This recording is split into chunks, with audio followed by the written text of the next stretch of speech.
Sajo. All his life he had been in love with the same girl, but he was always rejected until one day he stopped loving her, and now she is the one who is desperate for him, and not only her. Just like every day, Sajo loses his dignity, begging Aika for a date. Everyone watches as the girl rejects him and humiliates him. She even says he's kind of disgusting, and yet Sajo can't stop being a simp for Aika. But then while some students are playing soccer, the ball flies straight towards Sajo's face. In that instant, as everything seems to slow down, Sajo thinks to himself that Aika is the most beautiful girl in the world and that he'd do anything for her. When the ball hits the ground, Aika tells him to stop chasing her and to leave her alone. But something has changed in the boy. Almost like magic, Sajo calmly tells her he won't do it anymore. He's done being her simp. When they get to the classroom, Sajo walks right past Aika. Kai, one of her friends, asks him if he's feeling sick or something, but he barely answers.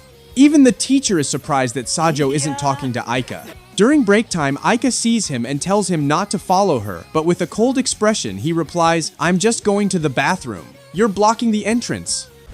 Emotional, damn it! No one understands what's happening to Sajo because overnight he suddenly seems uninterested in Aika, the girl he'd always chased. He even tells everyone he's not sure he truly loves her. Now Aika is the one starting conversations, but Sajo doesn't seem to care. Instead, he heads to the cafeteria. Suddenly, Sajo becomes a magnet for girls, because out of nowhere, a girl named Reena shows up just to introduce herself. And apparently she really likes him because the next day she goes looking for him in his classroom right in front of Aika. Aika acts like she doesn't care, but Kai knows something is going on, so she talks to Sajo. She tells him to stop acting like a womanizer.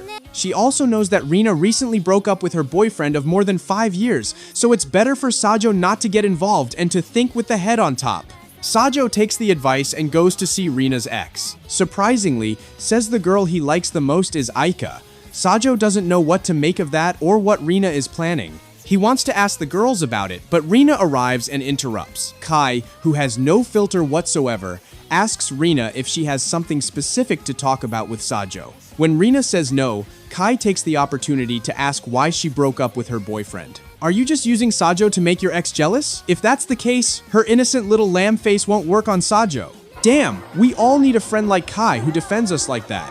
Reena can't take the pressure and runs away just like my dad did when my mom got pregnant. Sajo apologizes to her and Reena tells him she finds it strange that he doesn't talk much about Aika when he's with her. He replies, "You shouldn't talk about one woman when you're with another. Take notes, boys." Reena then explains that she broke up with her boyfriend because he said he liked Aika, and she planned to make him jealous using Sajo. But she realized he's not that kind of guy. So Sajo tells her that when he saw Aika's kindness, he fell in love with her. But recently he understood that maybe what he feels isn't love, but admiration. That's why he decided to distance himself from her, and maybe help her from afar. Basically, he tells Reena not to be silly and to get back with her boyfriend because both of them were about to be unfaithful. What Sajo doesn't realize is that with those words, he was already making Reena fall for him for real. Still, she takes his advice and goes back to her boyfriend. The girls ask Sajo if he's happy with how things turned out, because he could have taken advantage of the situation with Reena. But Sajo is a real man, he would never do something like that. That alone surprises Aika, but what shocks her even more is what happens next. When the boys start teasing Sajo about her, he casually says that they're already divorced. Now she's the one following him. She even asks her friends where he lives and goes all the way to his house to look for him. Sajo acts completely normal, as if he truly doesn't care that Aika is standing in his home. In fact, he even tells her they're the only ones there. Aika tells him he's been acting strange these days. He's always been weird, but now he's even weirder than usual. He doesn't bother her anymore, doesn't approach her, and somehow he's become reasonable. Out of nowhere, Sajo looks at her with a cold face and tells her, "I like you, go out with me." But immediately, just like every other time, she rejects him. Sajo tries to say something else, but his older sister Kaidde arrives, and of course, being the nosy sister she is, she heard everything. She asks Sajo how he ended up with such a pretty friend like Aika.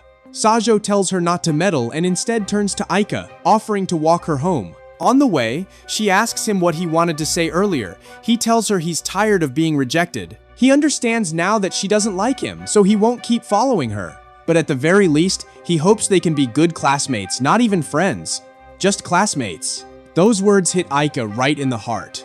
Sajo even asks her if she knows any girl she could introduce him to, which makes Aika tell him he's the worst before running away, leaving Sajo standing there wondering what he did wrong. The next day, he changes seats, and to Sajo's relief, he ends up far from her. He tells Kai it's time to move on, but Kai tells him something important. Now Aika is completely alone. Since Sajo always followed her, none of the other girls approached her. Sajo knows it's true. Everyone found it entertaining to watch her reject him every day. Some even thought they looked cute together. Now that he's stepped away, Aika doesn't know how to interact with anyone. But that's something he'll have to figure out how to fix. While Sajo is thinking about what he needs to do, the president of the discipline committee, Rin, stops him on the stairs. She tells him that a few days ago he hit one of her friends.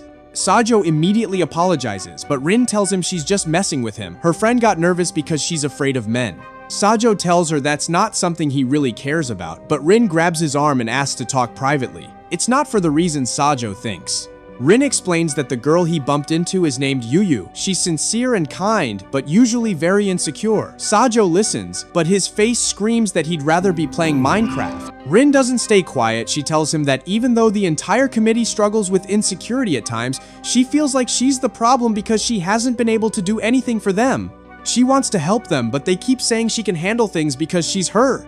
In other words, Sajo explains they feel she can't understand them because she's someone with confidence. Rin is stunned that he figured it out so quickly. Sajo tells her that sometimes someone who sees a problem from another angle can understand it better. So he says the best thing she can do is pat her teammates on the back and tell them they're doing a good job because they don't want her to stoop down to their level or feel alone. They just want to be themselves. Rin thanks Sajo for what he did for her, even though he only told her what she wanted to hear. And honestly, just so she would leave him alone, when she asked for his name, he lied and gave her one of his friends' names. But things don't turn out very well for Sajo, because the next day Kai comes running to warn him that Rin is furious and waiting for him. Rin is standing there with Yuyu, and she already figured out that he lied about his name. She tells him she'll be waiting for him in the meeting room after class.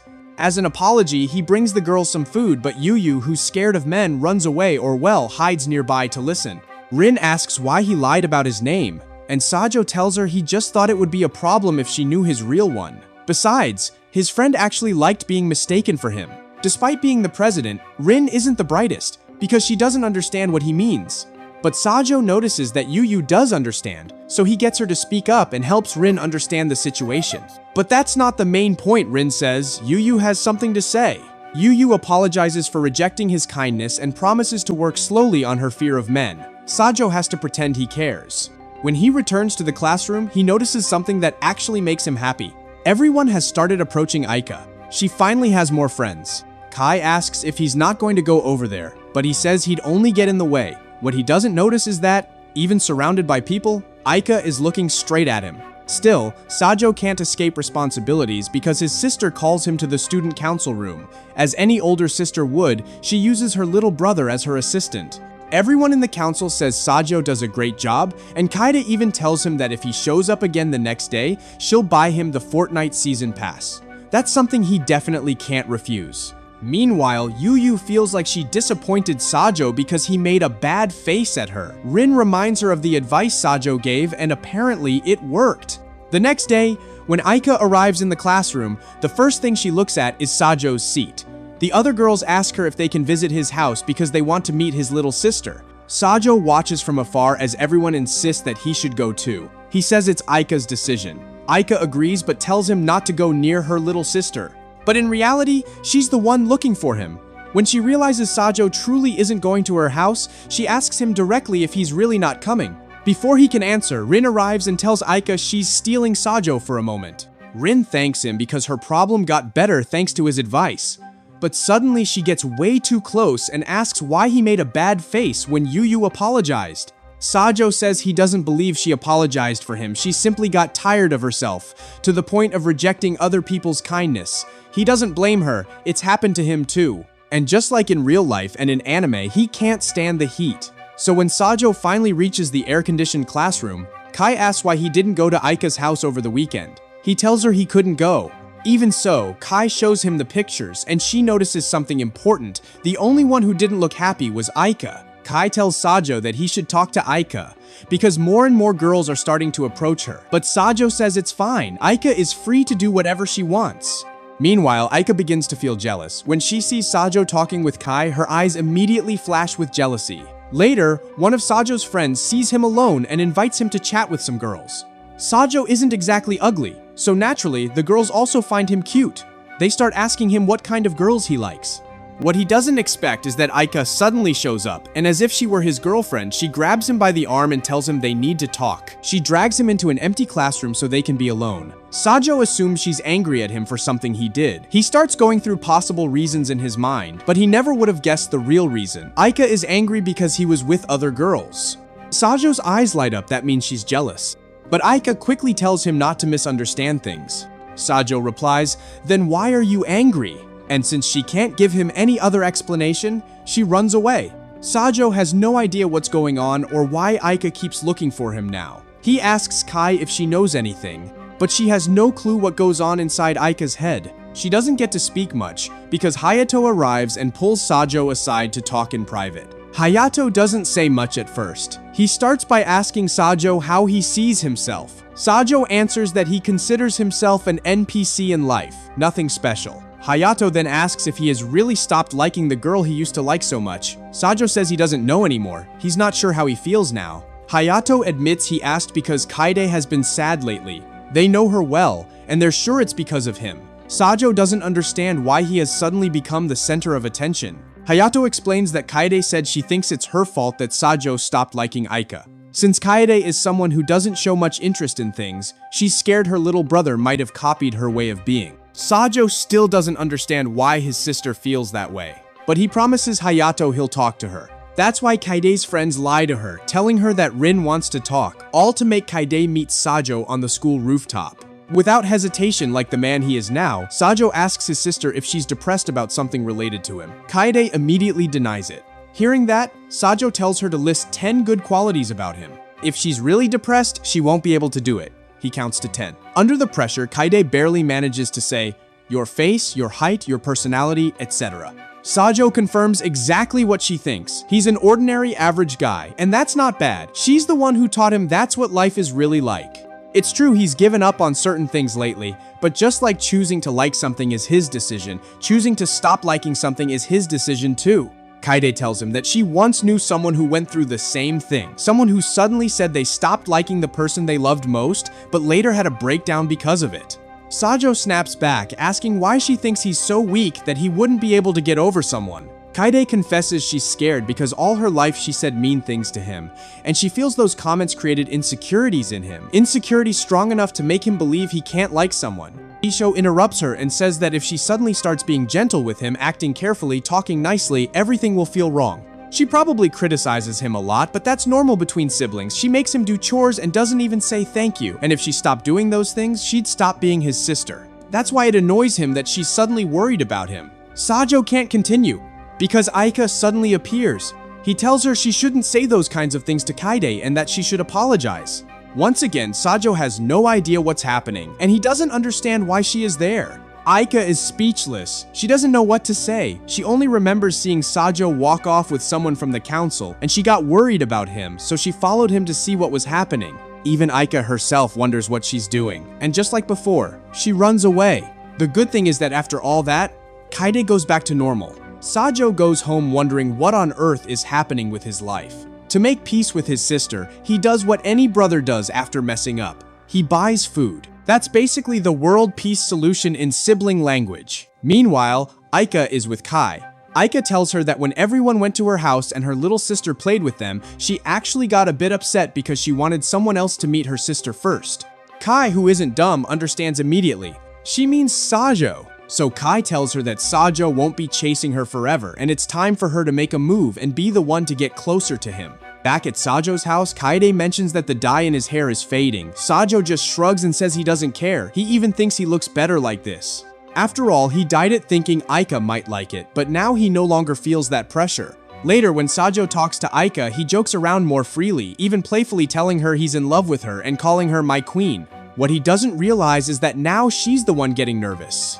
At lunchtime, Aika wants to invite him to eat with her and Kai, but Sajjo doesn't notice and goes off alone. He finds some empty seats, but his peace lasts only a few seconds because right in front of him are Rin, Yuyu, and another girl who clearly doesn't like him. The moment they see him, Rin invites him to eat with them. Sajjo doesn't want to because he wants to stay free from the claws of women, but when he sees Yuyu looking excited, he ends up saying yes. The new girl, Aya, immediately says she doesn't like Sajjo because she thinks all men are cheaters. Sajjo hits back saying that's because she only dates easy guys, so she shouldn't blame him for her bad choices. Rin then asks Sajjo what he thinks about Yuyu's recent change, since she's more confident now. He says he's happy she made progress in something she struggled with. Rin praises him, saying it's thanks to him that Yuyu realized there are good things about those mysterious creatures called men. Meanwhile, inside Sajjo's mind, he's playing GTA and running over pedestrians. Sajjo doesn't want everyone to see him as someone who fixes other people's problems because it just brings him more trouble, but he can't seem to avoid it.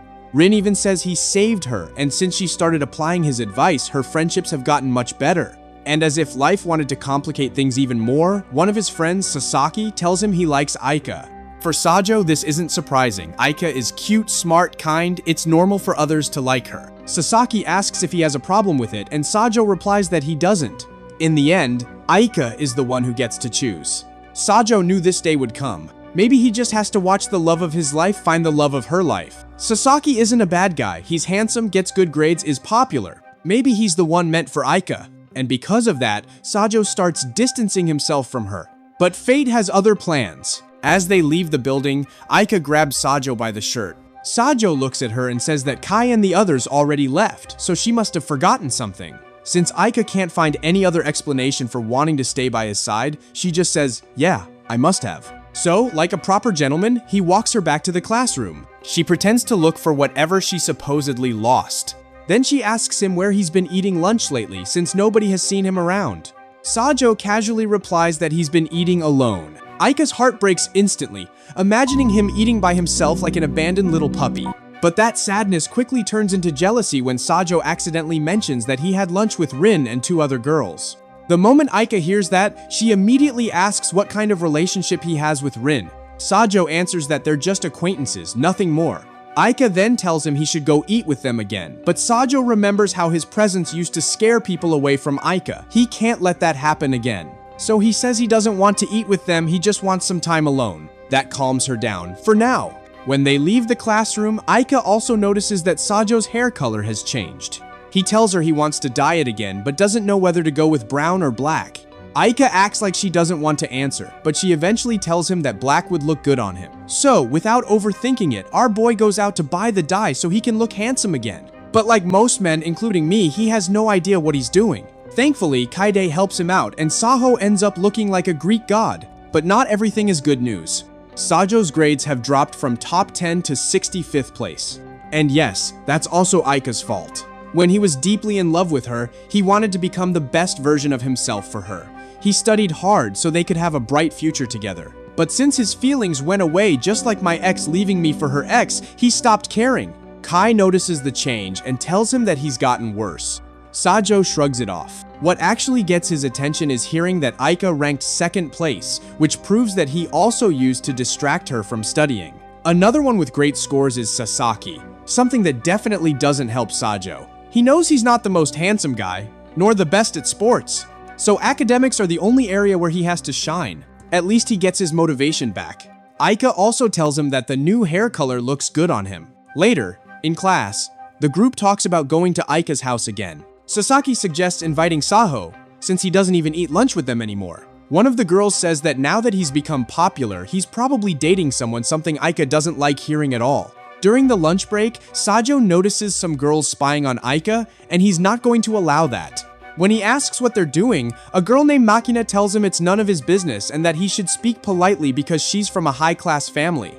Sajjo fires back instantly, telling her that to him she's nothing but a loud, barking dog. None of the girls expected him to talk like that, so they run off. The next day, it's raining, and the 2 of them meet on their way to school. Sajjo quickly puts some distance between them again, something that leaves Aika thinking so hard that she almost meets Truck-kun. If it weren't for Sajjo pulling her back, the anime would have ended right there. But saving her has a price. Sajjo ends up completely soaked, and now he has a fever. Aika approaches him and hands him her handkerchief so he can dry off. But our boy is so exhausted that he falls asleep on the spot. He wakes up when class is practically over, and of course the teacher scolds him. Feeling even worse than before, Sajjo asks to go to the infirmary. But on his way out, he collapses and almost hits his head. The most worried ones are Aika and Kai, who run to the infirmary to check on him. The nurse tells them he's fine, he just needs rest.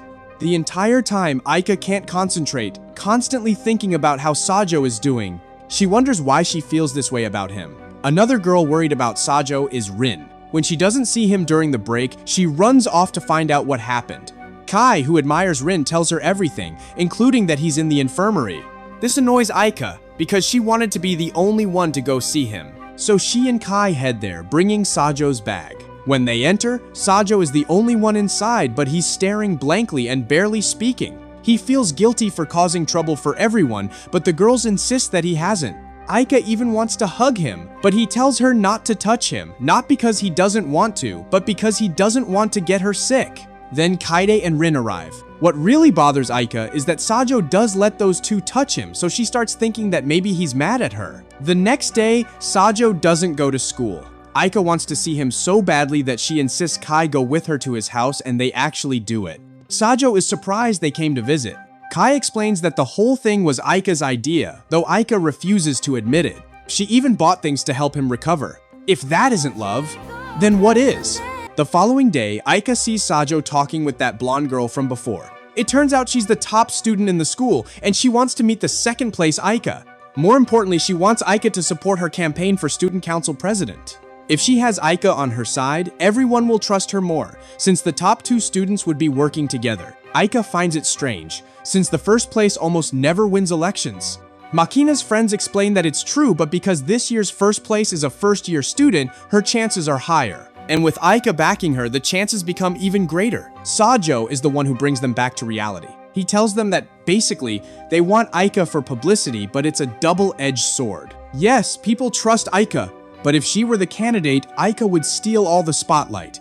People would look at her instead of Makina. Simply put, Aika is more charming than Makina. When the blonde hears that, she wants to snap back at him, but she can't because too many students are watching. Sajjo doesn't realize he just earned a ton of points with Aika after saying all that. Kai even tells him to look at Aika's face. It's completely red from how flustered she is. At lunchtime, as usual, Sajjo goes to eat alone, but this time there's no space in the cafeteria and he doesn't want to eat outside either. Still, he has to, because from the window he sees Yuyu inviting him to eat with the other girls. He doesn't refuse the invitation since he knows Yuyu would feel bad, but as we know, he doesn't hold back and tells them straight up that they must need something from him if they called him over. They're not friends, so it must be that. Rin tells him that they do consider him a friend and he shouldn't think that way, but as he said, the girls really did want something from him. Rin asks him to join the discipline committee. She explains that she only has 1 year left as president, and during all that time, she hasn't found anyone who could replace her until she met him. She believes he has the potential to be a great president. She even says that thanks to him, she now gets along better with others. Sajjo tells them they're crazy, that he couldn't even dream of being a leader of anything, that they're seeing things in him that don't exist. He couldn't join the committee, much less be president. What he didn't expect was for Sha Yuyu to grab his hands and tell him she has high hopes for him. This annoys the other girls because they've known Yuyu for much longer and she's never even touched their hands, but with him she acts like a different person. Later, in the hallway, he runs into Aika. When she notices his hair is messy, she tells him to come closer and fixes it for him, something that makes our boy super nervous. She notices his face is red, which also makes her nervous, so she stops and tells him not to get the wrong idea. On the last day of classes, the student council gives their final speech, and Sajjo watches how everyone admires them. He knows he could never fit in with people like that, much less handle the responsibility of being a leader. Then, in the classroom, the teacher tells them that their final activity will be guiding the new students who come to visit the school. The ones who will help will be chosen at random. And since Sajjo is the protagonist, of course he gets chosen along with another boy. They play rock, paper, scissors to decide who will be the main guide, and thanks to Sajjo's luck, it doesn't fall on him. Instead, Aika is the one selected, which makes the other boy happy since he'll be paired with her. But Sasaki isn't about to let that opportunity slip away. He practically forces the boy to switch places with him, and now he's the one partnered with Aika. Everyone thinks it's fine since they're the two prettiest in the class and look good together. Kai jokes with Sajjo, saying they're going to steal his girl, but Sajjo doesn't care. Still, Kai doesn't want Sajjo and Aika to go the entire vacation without seeing each other. So since she and Aika had already planned to watch the fireworks, Kai suggests inviting more friends, including Sajjo. During the vacation, Sajjo doesn't sit around doing nothing. He wants to buy GTA 6 when it comes out, so he gets a job at a bookstore, where he does really well, so well that even his boss is impressed. One day, while sweeping outside, he sees some kids bullying a younger boy. Without thinking and without fear, he steps in to protect him. The bullies ask if he wants to get beaten up, but Sajjo tells them that if they're going to do it, then fine, at least he'll take one of them down with him. Those words make the bullies back off. To the little boy, Sajjo is now his hero. When Sajjo asks for his name, he says it's Kauta. Knowing that, Sajjo asks for a phone number to call his family. What Sajjo didn't expect was that the one who would show up would be Kuta's older sister, a beautiful girl with long hair. When he sees her arrive, he looks at her the same way he used to look at Aika back when he was madly in love. He says university girls had always seemed pretty to him, but not this pretty. The girl doesn't tell him her name, but she thanks him over and over for helping her little brother. The next morning, after Kaidde orders him to make her coffee, she asks him why Rin seems so attached to him. Sajjo says he doesn't think it's affection, he thinks they see each other almost like older and younger siblings. But Kaidde doesn't see it that way at all, though she doesn't say more. What she does tell him is that she also wants him to join the student council. She says she doesn't want to leave things in the hands of some stranger. He's not as smart or beautiful as she is, but she believes he could handle the job just fine. Sajo tells her he doesn't think he's capable of that, and besides, it's not something he likes, and if he doesn't like it, he won't do it. Later at work, Sajjo is doing everything he can to save up for his gaming PC. Unexpectedly, Kauta's sister shows up. She thanks him again for helping her brother and mentions that she saw the bookstore sells novels, so since she lives nearby, she decided to stop by to buy something. Sajjo tells her she makes him nervous because she gives off the vibe of a mature woman. This makes Fuka happy, because everyone else tells her she looks childish. The two start talking, and Fuka mentions she studies at an all-girls school. Sajjo doesn't stay quiet and tells her she looks beautiful in anything, creating a romantic atmosphere between them. Fuka enjoys talking with him because, having only studied with girls, she feels like she learns new things when she talks to him. When it's time to leave, she gives him a gift and promises she'll visit the bookstore often. After she leaves, Sajjo opens the gift thinking it's probably one of those fancy handkerchiefs rich old men use. And yes, it is a handkerchief, but not nearly as elegant as he imagined, making him wonder if maybe she sees him as a kid. Or maybe not, because Fuka returns to the bookstore a few days later. When he sees her again, Sajjo tells her she looks really elegant. She thanks him and says her friends always tell her she looks good wearing jewelry. She uses that chance to bring up a shop where you can make your own jewelry. She gets close to Sajjo to show him, but she gets very close and that makes our boy nervous. Sajjo thinks the shop looks nice, but it's pretty far away, so he's not sure if it's a good idea. But when he sees Fuka's face almost begging him to go with her, he accepts. Besides, Aika's birthday is coming up, so it's better to have something to give her. And that's how Sajjo ends up on a date with a university girl. Sajjo is surprised at how calm Fuka seems. He's nervous being alone with her, but she looks completely composed, or so he thought. Because the truth is, she is nervous, thinking other people might see them and assume they're a couple. Plus, she doesn't usually wear that kind of outfit, only when she visits him or when she's at home. Sajo reassures her, telling her she looks beautiful and that kind of outfit suits her perfectly.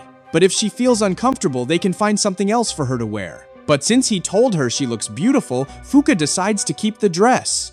What Sajjo doesn't know is that Aika and Kai are going to the same beach he is. The girls stop by Sajjo's house to invite him, but they don't find him because our boy is already at the beach. Fuka jokingly tells him not to look at girls in bikinis, and even though it's just a joke, Sajjo says he won't. As he admires the ocean, he says that if he defeats all his enemies across the sea, he'll finally be free. Sorry, wrong anime. Fuka tells him she often comes to the beach with her family, but what annoys her is that she has to buy a new swimsuit every time they go, and Sajjo definitely understands why. After that, she says she wants to go to the jewelry shop, and without thinking, she grabs Sajjo by the arm, and the two walk off together. When they arrive, Sajjo realizes he's the only guy in the entire place, and the owner seems to know Fuka. When she sees him, she asks if Fuka has brought her boyfriend this time. But Sajjo quickly says they're just friends because he hasn't even realized that Fuka is in love with him. The owner shows them all the materials they can use to make whatever they want. Sajjo doesn't know what to do with all of it, but he does know one thing. He wants to make something beautiful for Aika. Seeing how serious he suddenly looks, The owner practically reads his mind and asks if he's making a gift. When he confirms it, she gives him the best materials so he can create something nice. Out of curiosity, Fuka asks if the gift is for someone he likes. Sajo tells her yes, but she's not his girlfriend. In fact, she doesn't want to date anyone right now. So Fuka asks a completely logical question. Then why would you do so much for someone who isn't even dating you? Sajo explains that even though his feelings for her have changed, he can't say he stopped caring about her completely. Because of that love, he raised his grades, found a job, and worked hard to become a better person. The gift is more out of gratitude for how she helped him improve than romantic love. Meanwhile, Kai is playing with her little sister, and Aika is lost in thought, thinking about Sajo. She might see him sooner than she expects, because the girls are right next to the jewelry shop he's in. Kai says it'd be fun to make some kind of souvenir, and the others agree. Back inside, Sajo is working on Aika's gift when he sees a picture of Fuka on the wall. He comments on how long she must have been coming to the shop, but Fuka tells him the picture is recent taken when she came with her dad. Sajo notices her uniform, and Fuka tells him she's still in high school, meaning she's younger than Sajo, a year younger. Sajo immediately feels like the police are already on their way for him, and he takes out his frustration on an innocent seashell. He can't understand what they're feeding girls these days to make them look like that. But to be fair, Sajo isn't exactly old. He's only 2 years older than Fuka. She asks again about the girl he likes,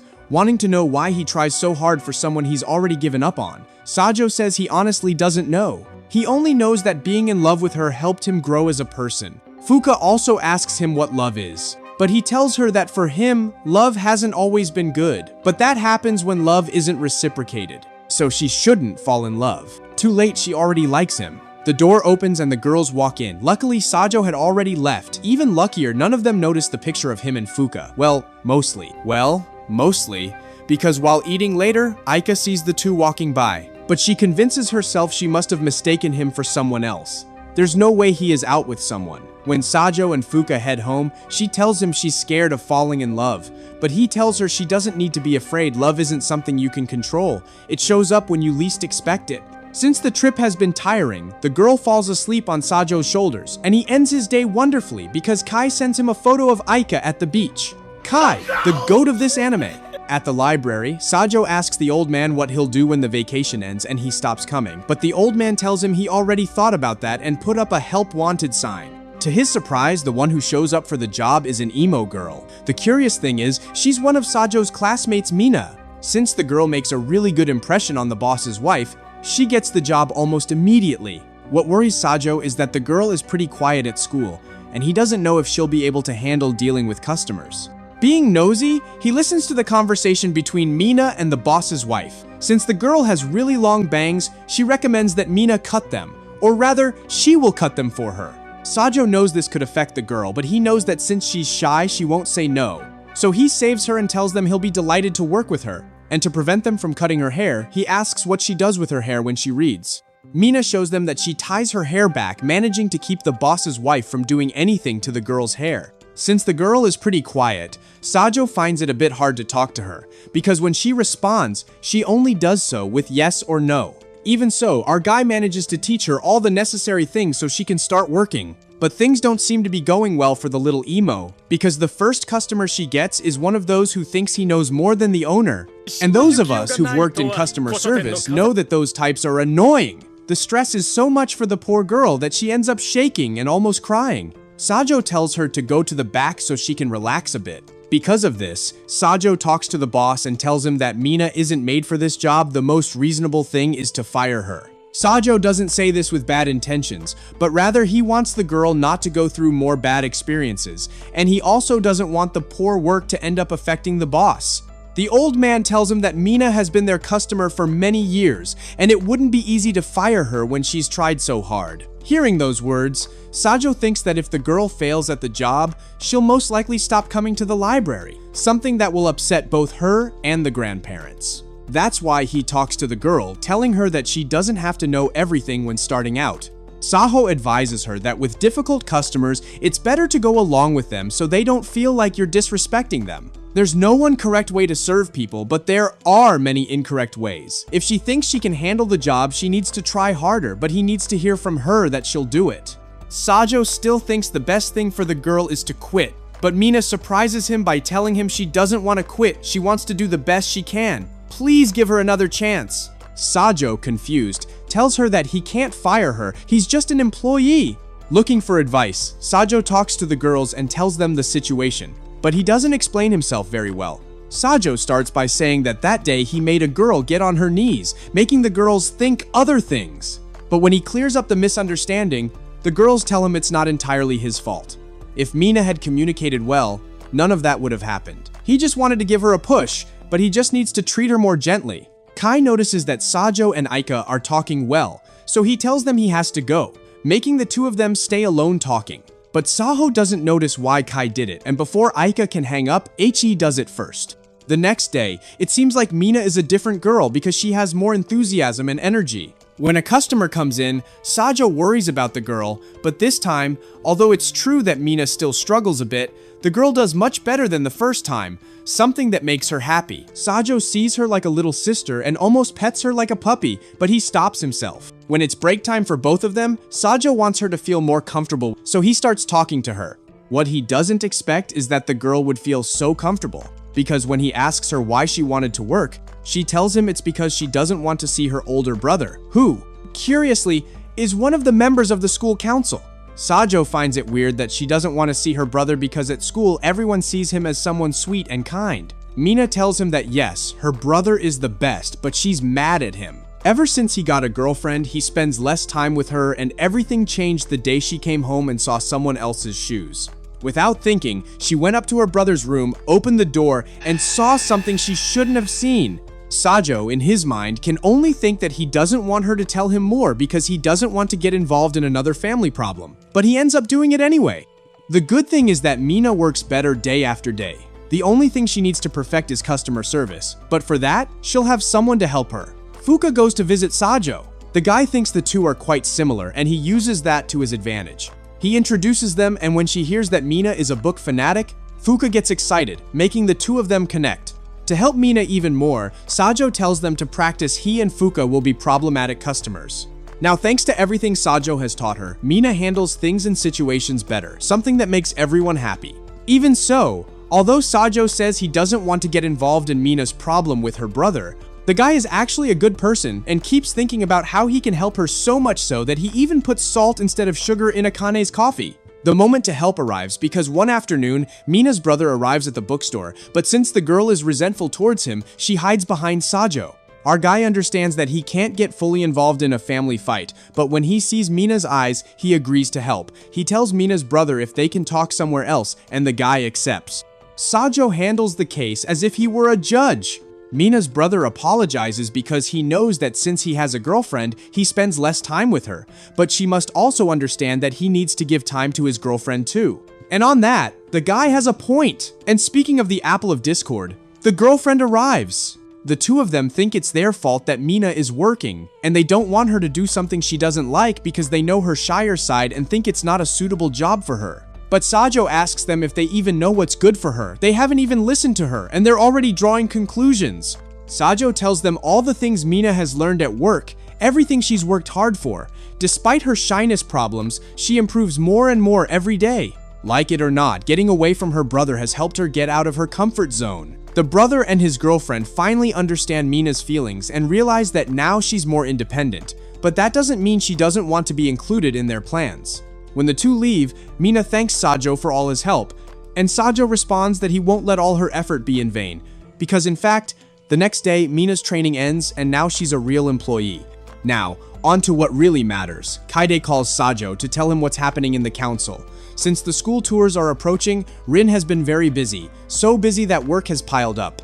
What Kaidde wants is for Sajjo to help Rin with the student council, but Sajjo tells her he already rejected Rin's offer to join. But Kaidde isn't the kind of person who accepts a no, much less from her younger brother, so she insists until Sajjo remembers he owes his sister some favors, so he's forced to accept. With Kaidde's phone, he calls Rin to offer his help with the tours, but this time it's the girl who tells him not to worry, she can do it. Although Sajjo tells her it's not just that he wants to help her, but also that he wants to see her. With that, Rin is convinced in a second and accepts his help, just because she also wants to see him. Rin gets excited because she thinks that now Sajjo will join the club, but he clarifies that he only wants to do his sister a favor. She shouldn't get her hopes up. When he arrives at the meeting, Mina's brother thanks him because now everything is fine with his sister and she smiles more than ever. On her side, Aika is at the meetings to be a guide for the school tours. When it ends, Sasaki asks her if she wants to go watch him play, but Aika tells him she can't because she has things to do at home, something that makes her remember the past. Since Aika's mom is a single mother, when she had Aika's sister, the girl had to take care of her sister every day. It wasn't something that bothered her because she wanted to help her mom a little with the household burden.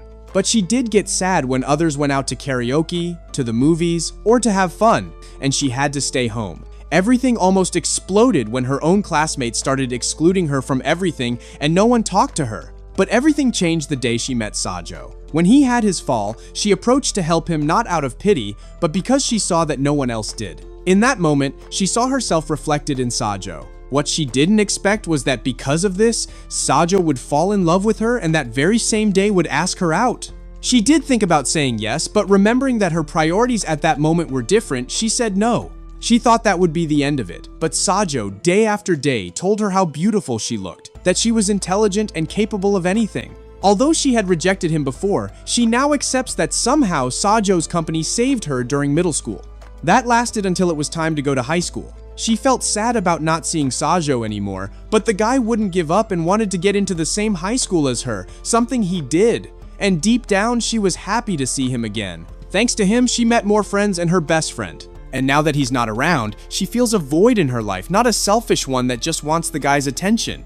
But she truly wants Sajjo to be part of her life. So much so that Aika says to herself that she misses him. Desperately, she runs all over the school looking for him until she manages to see him, but it seems these two watch too much Scooby-Doo because they literally end up crashing into each other. Sajjo asks her if she's okay, but now Aika seems more in love than he is. She gets close to him and tells him he smells really good, something she had never done. Sajjo doesn't understand what's happening. Why is Aika being so nice to him now? He shouldn't look at her because otherwise he won't be able to resist telling her she looks beautiful. Sajjo asks her why she was running, and she responds that it's because she saw him. Sajjo thinks about it and asks her why she would run to see him, and she responds, "Didn't you miss me? We didn't see each other the entire vacation." Sajjo, nervous, tells her yes, he missed her a little, but because of everything that happened at his job, he couldn't see her or Kai.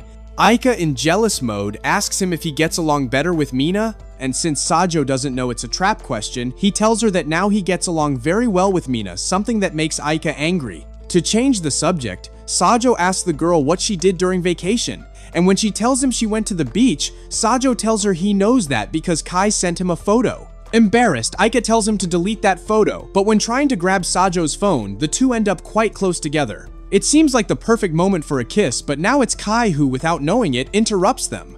Now the three of them together, Sajjo tells them he's helping because his sister asked him to, but the committee still needs guides. The two girls think he would be a great guide, so they encourage him to try, although our guy still isn't completely convinced. Something he does like is that Aika takes the initiative and tells them that after everything is over, the three of them must go out together. When the day of the tours arrives, Hayato steals all the girls' glances, and the guys' glances are stolen by Aika. Sajjo thinks that there's already a princess and a prince, so he got stuck being the jester. Aika and Sasaki take their group to give them the tour, and you won't believe who showed up, Fuka. The tour goes normally, and Fuka and her friends are loving the school, especially because Aika and Sasaki are very good guides.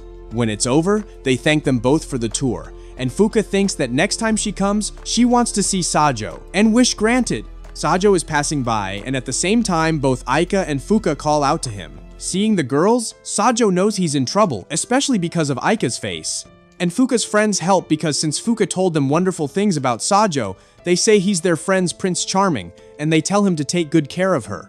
And to finish sinking Sajjo, Fuka's face doesn't deny anything the girls are saying. Fuka says that Sajjo is someone mature and kind, and when they went out, it was a very special day for her. After that, Fuka realizes that others might misinterpret this, and to not cause problems for Sajjo, she leaves with her friends. But he already has problems.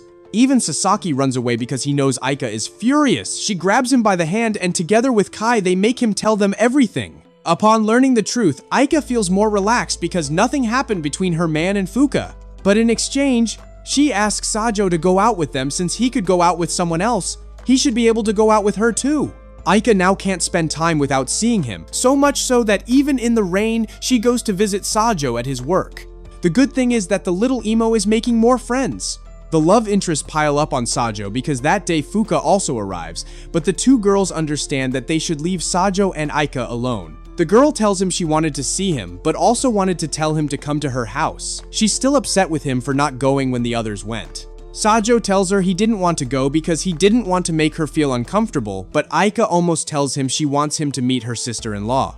And since the girl insists quite a bit, he tells her yes, he'll go. The day to go to Aika's house arrives, and Sajjo couldn't be more nervous, especially because he doesn't know Aika's little sister. But when she opens the door and he sees her, all his problems disappear. Plus, he gets along really well with Aika's sister, who uses him as her toy, something that surprises the girls, because usually the little one is quite shy when she meets someone new, but Sajjo won her heart in a second. Kai, as always being the best, asks the little one if she doesn't want a big brother, and the little one says with all her strength that she wants Sajjo as her big brother. Sajjo's good luck is so great that when Aika's mom arrives, our guy makes a great impression, so much so that Aika's mom tells her to invite him to eat with them. See how it goes, Sajjo? Kai keeps scoring points because when Aika walks them home, the girl says she has something to do to leave them alone. While they're walking, Aika tells Sajjo that now she's happier, now she has more friends and goes out with them to have fun. Now she knows what student life is like.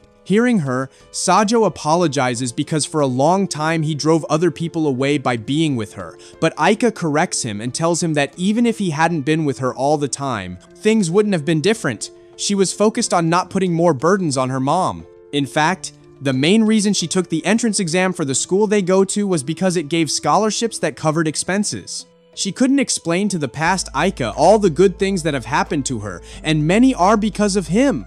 It's true that he's annoying, but if he hadn't approached her, the others wouldn't know her. But when he left her, she felt lost. She feels like something is missing from her life. Even though her house is full of friends, if he's not there, it feels empty. Sajjo tells her he would only be a nuisance in her life, but she stops him and tells him that's not true. He is her safe place. He is the person she wants to have in her life forever. He is the boy she loves. While the two confess their love, fireworks cross the sky. Sajjo hugs her, making this an unforgettable moment for both of them. When they return home, they're both nervous, but even so, they hold hands. Yep, 12 episodes for them to hold hands, but hey, that's pure love. Classes start again, and now it's not like the beginning. Now the two walk together toward a future full of surprises. But the best part, we can say that love won. If you liked the video, give it a like and subscribe to the channel, you'd help me a lot. My name is Alex, and may God bless you. Bye-bye.